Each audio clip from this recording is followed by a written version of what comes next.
Good evening. In this broadcast, the evening news from the television company Ostankino. A most powerful earthquake occurred last night in the area near the South Kuril Islands. There, more than 50 tremors were recorded with a power of between 9 to 10 points.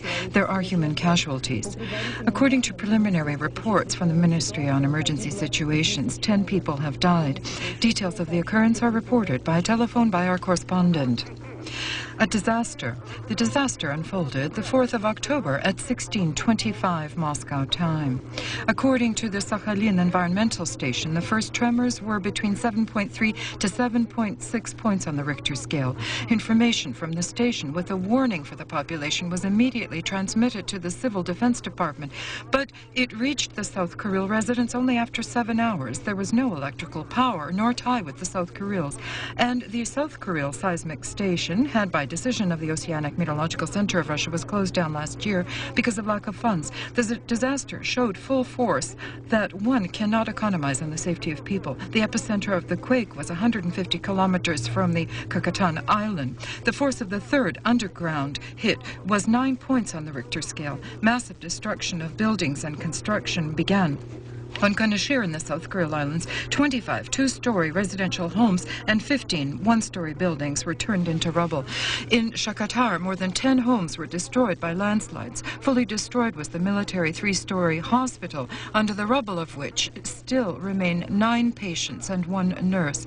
The destructive work begun by the earthquake was assumed by the tsunami, a wave of 3.5 meters with ferocious speed washing away everything on its path. First swept over the minor Kuril archipelago and later burst over Kanashir. The water completely covered the green island on which an 8-member brigade was engaged in fishing. Their fate is unknown. On Kanashir, agricultural farms have been destroyed. On Shakatar, all 4 fish processing plants have been destroyed. By the wave, cast out onto streets of the village are all the vessels which were docked in the port of the South Kuril. Pipes and power lines are strewn about. The electrical power station is completely destroyed. Overall damage approximately appears to be 30 billion rubles. The precise number of human casualties is not known.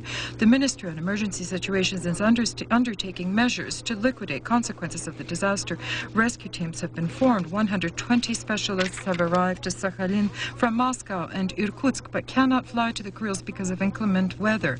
Only 1 airplane in the morning on the 5th of October with medical rescue staff aboard managed to arrive in Inchura from Khabarovsk. From the South Kurils, at least 60 families who are without housing have to be evacuated. The rest of the homes must be repaired. Emergency rescue work is being complicated by stormy weather. The danger of earthquake, according to specialists on the South Kuril Islands, remains for 1 more week. The President of Russia, Boris Yeltsin, expressed condolences to the families of casualties and those injured as a result of the earthquake in the Pacific Ocean. The President announced that he gave instructions to the government to provide the regions affected by the disaster with the necessary material and financial aid. Today, the situation in the region of the South Kurils was the topic of discussion at the special session of the government.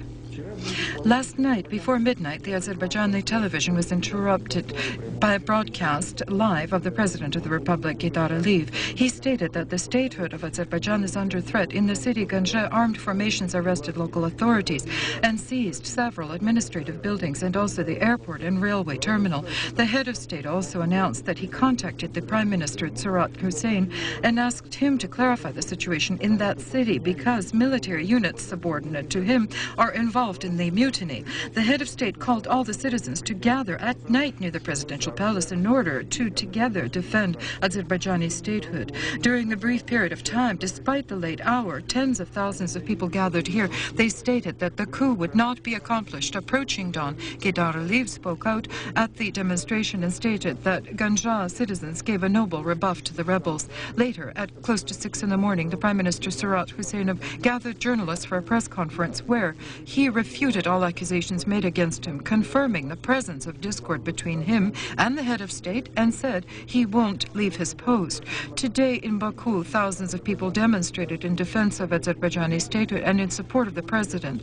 Today, a session of the National Assembly of Azerbaijan occurred, at which the decree of the president was adopted to impose a state of emergency in Baku for 2 months.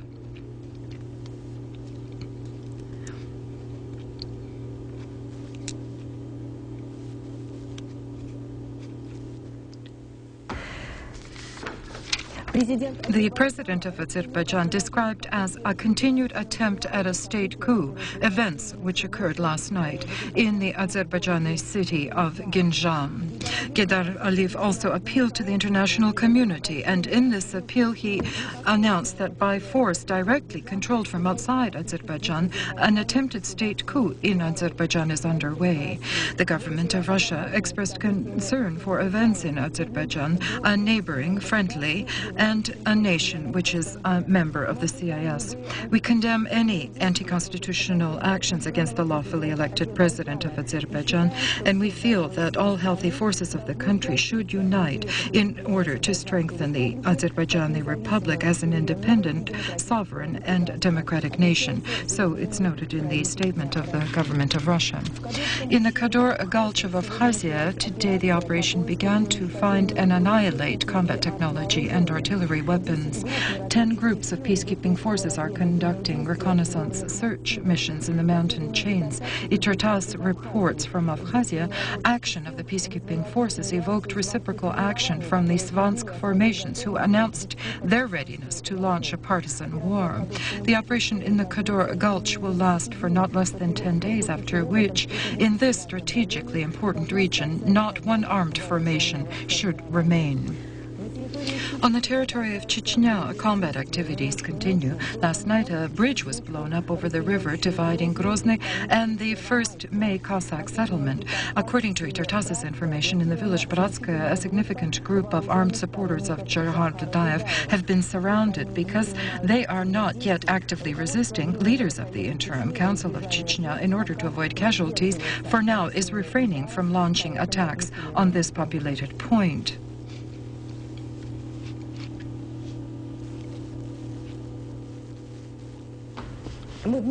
We again return to the situation in the South Kuril Islands, a report on the session of government. As the Minister on Emergency Situations, Sergei Shoigu, announced, left homeless now are 1,300 people. Fully destroyed was the life support system of 34 military towns, and literally on the island there is no fuel remaining, which was stored for the winter. The greatest blow was dealt to the islands Shikotan and Konashir. On the 1st, 90% of all residential homes has been destroyed. 350 families need to be evacuated. Now in the earthquake zone there are 246 rescuers, and they are aided by border troops and crews from 12 military ships. It was possible to reestablish contact with all the islands. The troops are providing the population with bread and drinking water. As was announced during the session, the damage to the residents is assessed at 24 billion rubles, and in order to restore that which was lost by border troops, another 95 billion is necessary. The situation in the South Kurils remains tense because in the next 2 days a second blow is expected of almost equal strength, with an epicenter near Shikotan. The government has set out a series of emergency measures to aid the affected region. These decisions to create a government commission headed by the deputy chairman of the government, Mr. Yadov, which will fulfill the role of a coordinator in order to liquidate the repercussions of this natural disaster. This government commission has undertaken emergency measures, yet it will not, by its function, undermine the authority of the Ministry of Emergency Situations, but will conduct the overall task on current financing and promising development of that region. What concrete funds were allotted to address this problem?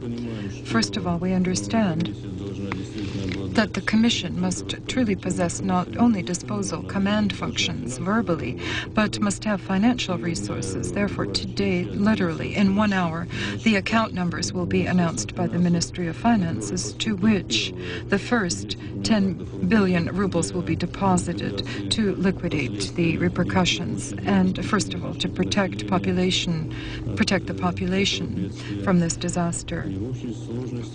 Overall, it's planned to allot up to 100 billion rubles. to restore and recover and provide the normal level of life for 22,000 citizens residing on the South Korean islands. The close interaction of border troops and the Ministry of Defense, and specifically the Minister of Defense, Gorachov, and the commander of the border troops, Nikolaev, coordinated their actions to provide security of the state borders. How will the questions be resolved concerning the evacuation of the population? Part of the population will evidently have to live in tents initially. The commander of the Far East District currently is the coordinator of all aspects of the evacuation. The Ministry on Emergency Situations has dispatched its personnel and organized the evacuation procedure for citizens affected by the earthquake. I think that with the aid of our transportation aviation and military aviation, we unconditionally will provide all the necessary aid to the population. The entire energy power system is destroyed. Communication lines are out of order on these islands, and we have undertaken measures so that the fishing fleets could approach there and do what is necessary to restore a minimum power supply of this region. At the session of the government today, we examined the principal issue: what should we do? Currently in the South Korea Islands, as you know, the political situation was quite contradictory in that region. And when the question was raised, what are we to do, restore or to create a new situation on these islands, all members of the government and the Presidium were unanimous that it is necessary to create a new infrastructure, a manufacturing sector, and a social sphere on this region. This is a principal decision. Not only did our islands suffer, but affected also are the islands of Japan. Humanitarian aid is offered by the Japanese side. We today discussed the arrangement for Japanese citizens to arrive on the territory of the Korean Islands, considering minimizing the problems with visas. That is, visiting will not require visas on the South Korean Islands to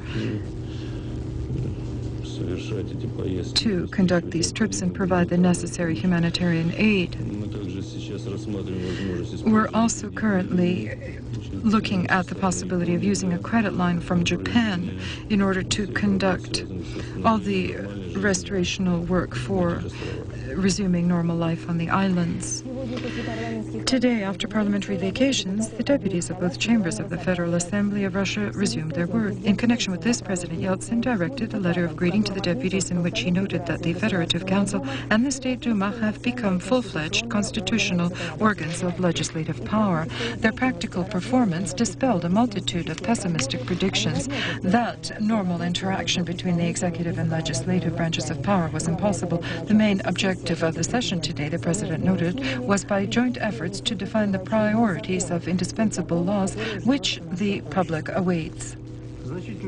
A significant part of the 10th session of the Federative Council evidently will be dedicated to resolving the question about how the country earns and how it spends money.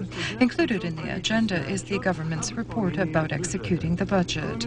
Also postponed until later is the ratification of the agreement between the Russian Federation and the Republic of Kazakhstan about the basic principles and conditions for the use of the Baikonur Space Center. The problem is that the pride of the domestic space program, Baikonur, is now an object of trade between the two countries who spontaneously became neighbors.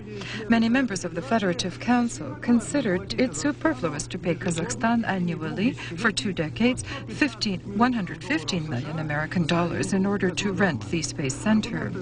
Arguments pro and con ratification of the agreement will be studied in the committees of the upper chamber. The Baikonur Space Center was built by the entire country, including Russia and the former USSR. Why then, today, does Baikonur become property of Kazakhstan, I don't understand.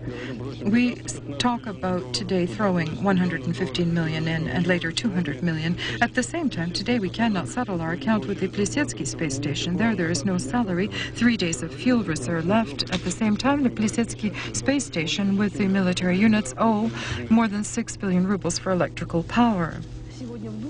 Today in the Duma, there's a double celebration, the end of the long-awaited repairs and the beginning of the autumn session. What regards the repair, it's not yet completed, but the deputies, press and apparatus members are settling in the renewed Duma, including the refurbished auditorium where today the parliamentarians resumed work. The plenary session began as required with the Russian hymn, the welcome of the president and the report of the speaker. Quite quickly, having drafted the agenda, the deputies began to discuss the solitary question, the plan of legislative projects which the parliamentarians must examine at the session. Such a peaceful beginning could not indicate the imminent scandals, especially since one of the largest factions, the LDPR, in full membership is in Korea. However, soon the president and government were covered with a barrage of criticism. The leader of the Communist Party, Gennady Zyuganov, insisted on first adopting a law on early elections of the president, but deputies preferred to continue discussion of the plan of their future work at the session, during which more than 200 draft laws will be submitted for examination, and 40 of them were submitted by the president. However, as became clear during discussion, the deputies could not define priorities in their agenda immediately. Opinions were divided. Therefore, the program of the draft laws the Duma has only taken into consideration, and committees, after meeting in the next few days, must clarify which documents must be examined first. And only after that, the deputies will return to discussing the plan for the autumn session. The Federative Council could not today decide the question about extending the state of emergency in the zone of the Ossetian-Ingushetian conflict. The question was deferred to tomorrow, but the opinion on it of the leaders of the republics themselves is very bipolar. Ruslan Ashev spoke out against the state of emergency, and Akhsarbek Galasov was for it. I'll remind you, in the decree of the President of Russia, the issue is to continue the state of emergency until the 2nd of December. In the other Northern Caucasus region, today there's a celebration. Adygea celebrates its Republic's Day. One of the first to receive sovereignty in the Northern Caucasus, the Republic of Adygea did not sever its ties with its neighbors, and in some ways even entrenched them, especially with the Krasnodar Rim, in which it was as an autonomy for more than half a century. Incidentally, Kuban today helps Adygea to create its own oil and gas procuring sector. And in sanitariums of Adygea, rehabilitation treatment is given to Kuban children. So what gave Adygea its sovereignty? Apart from establishing political institutions, this process, which flowed quite peacefully, they established their own scientific and cultural centers, and probably symbolic is that the first national honors of the Republic, which celebrates its 3rd anniversary, were awarded to relatives of the classic of Adygean literature, Timbot Girashov, and the contemporary composer Umar Khabisin. Today, I can state fully responsibly that a chosen national policy of the Russian Federation in this federative state, in this multinational country, does not exist yet, and a search is underway. I think that we must adopt a more perfected model, having in mind world experience. The Autonomous Republic of Crimea today, in essence, became a parliamentary republic. The parliament has adopted more addendums and additions to the constitution, as a result of which all executive power now has been transferred to the government. It will be headed by the prime minister, whose candidacy for ratification by the Supreme Soviet will be submitted by the chairman of the Supreme Soviet. Furthermore, the fate of the president now is also in the hands of parliament. In connection with the corrections and amendments in the basic law, he, in the event that he violates the Republic's law, can be removed from his post if at least 2/3 of the deputies is in favor of that. Speaking in Parliament today, Yuri Mishkov said that thus the anti-constitutional coup is completed. But he also stated the adopted amendments and addenda can only become law if at the referendum the people of Crimea will approve. To prepare a presidential decree on priority measures for the battle with non-payments was decided today at the session of the Operational Committee of the Government of Russia on perfecting systems of payments and transactions. The decree provides a broad scale of measures of administrative influence on companies capable of liquidating their debts but preferring not to do so. The results of today's meeting of the State Commission on perfecting the system of payments and transactions promises no sweet life for bureaucrats responsible for government monitoring of this sphere, measures of their responsibility for the lack of control and also the obligatory payment of debts and involvement of special services in investigating payment capabilities of companies will be included in the presidential decree, the preparation of which, according to the Commission's proposal, will be undertaken by the State Property Committee. Speaking at the meeting of the representatives of the metallurgical, fuel and energy sectors noted that the general agreement among base sectors of the economy permitted to bridle the increase in prices, which gave companies a breather in resolving financial problems, especially in increasing exports. Meanwhile, in the opinion of the first Vice Premier Alexis Kovets, Russian metallurgists as previously encounter discriminational restrictions on the European market and sustain significant losses because of the absence of coordination with Ukrainian exporters. As noted at the meeting, the problem of payments and accounts is aggravated by certain directors of companies who use non-payments as a means of saving and personal prosperity. Evidently, such actions by the directors of the Nizhegorod Joint Share Society, NARSIP, after today's session will necessitate the prosecutor's involvement. Today in Madrid, an agreement was signed between Russia and the Banking Consultative Committee about deferring the debt payments of the former USSR in the sum of $25 billion. As the agency Radar reported, this committee represents the interests of 600 bank creditors, but these banks must yet ratify the agreement, which probably will take weeks or months. The rate of the ruble in respect to the dollar in trading at the Moscow Interbank Currency Exchange today fell by 140 points to the mark of 2,808 rubles per dollar. If a few weeks ago the several jumps of the dollar caused astonishment, today they don't surprise anyone. Just as predictable as is the coming of the next day, one can with assurance confirm that in the middle of the week the dollar again will jump by around 100 to 150 points. After the first such leap, the Central Bank of Russia stated that the situation was under control and the central bank would ensure a gradual increase in the dollar's rate. Today, no such announcements are heard any longer. In the opinion of the dealers, these are those who participate in trading, today's tumble of the ruble, as the previous one, is caused by the continued game by several major banks to increase the rate of the dollar. The central bank today in trading participated only symbolically, selling by the close of trade only $10 million. In the opinion of experts of the agency Financial Information, in the near future, some decline in the rate of the dollar is possible, but not by much and not for long. With the variety of experts' opinions, one may confirm that in the coming months, the dollar won't likely decline. The ruble is the one that will decline. The Moscow plant, automobile plant AZLK, manufacturing the Moskvich passenger vehicle, stopped productivity because of economic difficulties. Interfax reports that the plant is experiencing a severe deficit of parts in the absence of funds for the purchase. The staff of the plant is sent on a forced leave with a payment of 2/3 of 1 month's salary. The interruption of the main assembly belt led to the shutdown of the entire Volga automobile plant. By orders of the acting general director Nikolaev, all the workers and service personnel of the giant are sent on a forced vacation until next Saturday. Today, only the preparatory and supporting departments are operating. If talks with the striking workers of the main conveyor belt won't bring success, and if by the 10th of October manufacturing of vehicles is not resumed, life at the plant will die completely.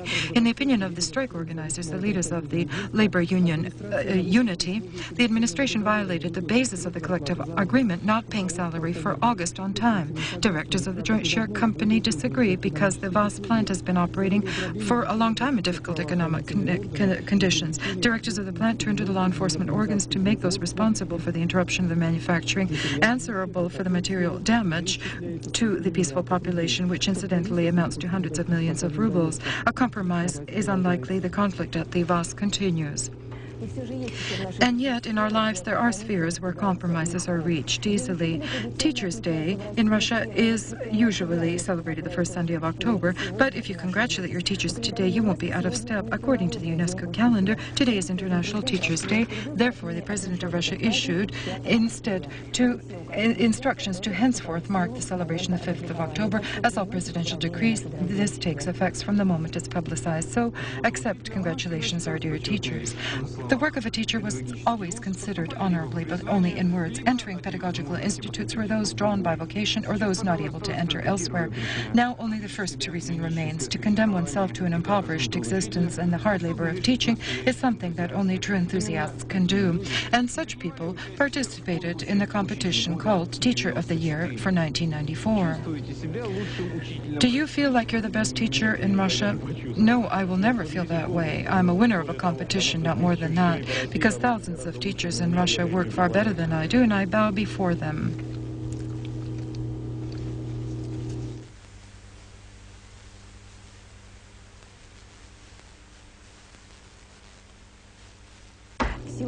Today, one of the founders of domestic television in the country died, Alexander Grigoriev Aronov. Of his 75 years of life, more than half he dedicated to work as a producer. A participant of the Great Patriotic War, Alexander Aronov had not only combat medals, he was a dignified worker of culture, and not only by name, but by calling as well.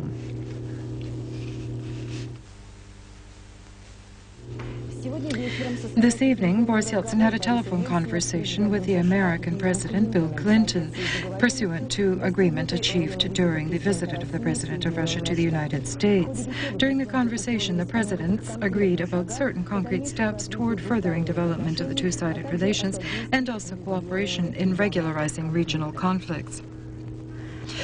By decision of the UN Security Council, as of today, for an initial 100 days, sanctions have been lifted against the United Republic of Yugoslavia in the area of international air and ferry transportation. From now on, all international civilian passenger flights are permitted to and from the Belgrade airport. Russia was first to resume air contact with Belgrade. On the first Aeroflot flight, the Deputy Minister of Foreign Affairs of Russia, Vitaly Churkin, departed for Belgrade. According to him, Russia will strive for the adoption of other measures as well to lighten current sanctions against Yugoslavia. The bodies of at least 39 people, members of a religious sect, were found today near two populated points in western Switzerland. According to preliminary information, they're presumed to be Swiss, Canadian, and French citizens. According to the police, members of the sect committed collective suicide. The horrifying scene of the tragedy was seen by fire personnel who arrived on the alarm when fire gripped the wooden constructions by the village Sherry. It was there the bodies of 22 people were found from the ages of 20 to 80, and 17 more bodies, among whom there were children, were found 80 kilometers from Sherry. Both villages are in the Francophone part of the country. Today in the center of Rome, clashes occurred between police and demonstrators, as a result of which 6 people were injured. Thousands of unemployed gathered before the government palace, where a meeting was underway between the leaders of the labor unions of Italy. "We want to see Berlusconi give us work," chanted the demonstrators. According to the first official results of the general elections in Brazil, the new president of the country is the Senator Fernando Henrique Cardoso. These films are not from the traditional Brazilian carnival. That one is held annually in February. Simply, residents of the largest Latin American country are celebrating victory of Fernando Henrique Cardoso this way. Brazilians know how to celebrate, and they organize such carnivals with reason and without. But here, a victory, and a grand one at that. More than 45% of the voters voted for the former Minister of the Economy, the Senator Fernando Henrique Cardoso, who has become the 36th President of Brazil. The authoritative and influential politician, Professor Henrique Cardoso, is 63 years of age. Recently, he had taught sociology and economics in the most prestigious Brazilian University of São Paulo.